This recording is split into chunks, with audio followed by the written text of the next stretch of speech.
last night where I called it the thing or this thing and showed you some interesting things in Genesis and other places. And I was hoping that some people might ask some questions about the meanings of the letters and the words. Now, there's a lot of music here in the background. Hopefully, they don't get upset about that. But let me give you a little information here that'll probably even perk you up a little bit more. I know it's early in the morning, but this is just a quick follow up. Okay, these are the different words that we talked about yesterday. Okay, here's man, and it's Aleph, Yod, Shin. That means Ish, Ish. Woman is Aleph, Shin, Hey, Isha. And in those, you can see here is the Yod showing the man. They both have the Aleph and the Shin showing the Spirit of God, God, and the Spirit of God, or the fire of God, breath of God, so to speak. And then the male form. And then here's the female with the Aleph and the Shin, same as the man, but with a Hey in the end. That's the female form. Remember, I told you about that. Now, the reason why I'm bringing this up is because we talked about these two last night, where it says that God made man male and female. And we talked about this one here. This is a car, Zayn, Kaf, Resh, a lot of music in the background. And female is Nekeba, Nun, Kof, Bait, Hey. Now, I explained a little bit about the male yesterday. We kind of went into the idea of the Zayn, and of course the insertion of the Zayn into the Hey, right? The idea of the penetration. And I know this is adult information, but I wanted to talk this morning about something else that is in these two words that I didn't cover last night, and I wanted to do it this morning. Good morning, everyone. Uh, Things are deeper here than I went into last night, and I didn't want to leave this unsaid. So here we are.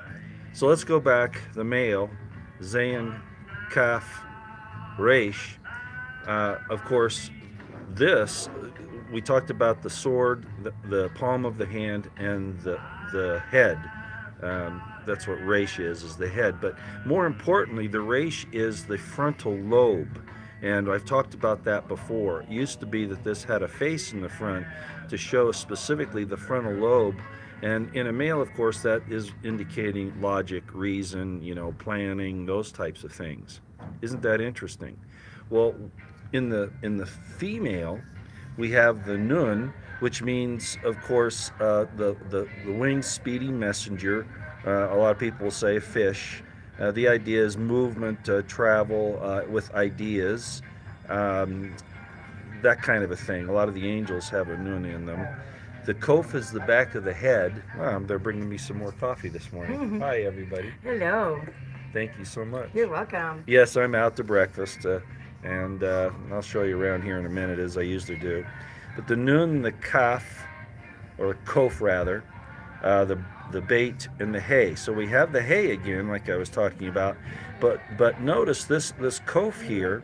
It has two meanings. One is a shepherd's crook, which of course I talked about yesterday with the female about her being the word coming a lot. This word from lamb or sheep. And this is the reason why, and not for the nasty reason that a lot of people would say, but because the kof is the shepherd's crook. So she needs to be led as part of the idea here. But more than that, it's the difference between the male and the female. The male has the frontal, and they recognize this even in ancient times. Of course, the differences between male and female. But here's the frontal lobe, reason, logic, that type of thing.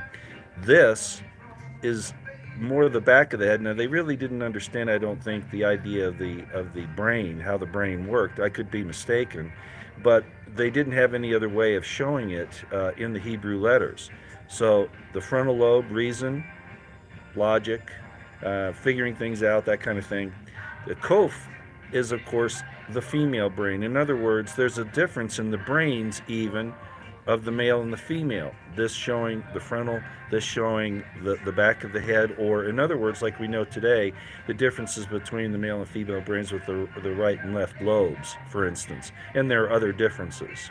So I wanted to point that out to you, that that's another thing that is amazing about this information that we have about God creating male and female and how different they really are. Not just in the sexual organs, of course, or the the the uh, the type of thing you have here in the male, where there's a type of aggression thing, in the female, kind of the reception type of deal. But one more thing that we have is the bait. The bait is house, and of course the female has a womb, which is the first home of man, of new life. So she holds the house that holds men, that holds new life. So these are all things to show the differences between the male and the female. And I didn't get into that last night. This is called Notaricon, taking these letters and breaking down what their meanings are, and then explaining it in the characteristics of the words that make them up. So there really are differences in males and females, even though the modern world, very much in very many places, governments and institutions are trying to say that we're the same, and we're not, and we never were meant to be the same. So all of these words show those differences. And this is distinctly discussed as existing in the pre-existence here on earth and in the hereafter. And the fact of the matter is that you are in eternity right now, and you're just experiencing one aspect of it. Some people say, well, this is, you're having a physical experience here, that type of thing, right? Well, in reality, it's really no different, other than the weaknesses that we have, the troubles that we bear. It's really no different than where we came from before. So I thought I'd show that to you so that you'd understand this morning. Remember, Reish, the front of the head, Kuf, the back of the head. In other words, the differences in the brains. This showing the need for protection, the shepherd's crook, the bait having the womb, the first home of man, and of course, a woman is going to teach her children, which has a lot to do with the Nun, bringing messages, encompassing her husband, of course, same kind of thing. And then definitely the hay as opposed to the zayin, okay? Very, very important.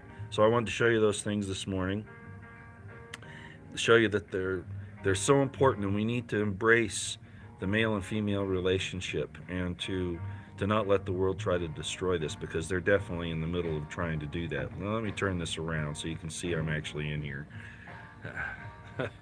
having breakfast this morning. Okay, well, I hope that was interesting to you. I wanted to finish that up this morning. I didn't see any questions about it when I looked at the comments last night, but these are important things for us. This is what we are. We have to respect it. We have to honor it. We have to deal with it with integrity and with honesty and loving kindness. But they're real, and we need to engage in each other, both men and women, okay? And we need to protect the relationship despite what everything else tries to do to it in the world. As I've just shown you, even in the language, there are specific differences that tell us who and what we are. That's all I got for you this morning. Hopefully the music didn't interfere too much, and I hope that they don't take it down because of some background music. Sometimes that happens, but I wanted to get this up anyway. All right. Well, I'm going to have breakfast, coffee, all that this morning, and I hope you all are having a good day as well. Okay. Out for now.